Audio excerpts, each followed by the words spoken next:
I'm all out of my Jamaican jerk rub that I make at home all the time. I'm gonna show you guys how to make it. If you're a Jamaican and you don't like my recipe, not tell me, but tell your mama. Kosher salt, granulated onion, granulated garlic, red hatch chili powder, red chili flakes. If your local Caribbean store has Scotch bonnet powder or Scotch bonnet flakes, you can use that.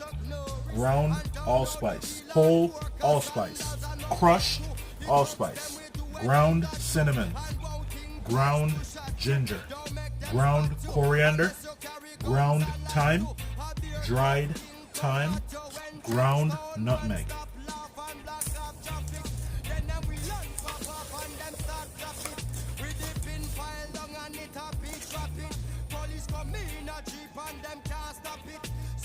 Bomba clad.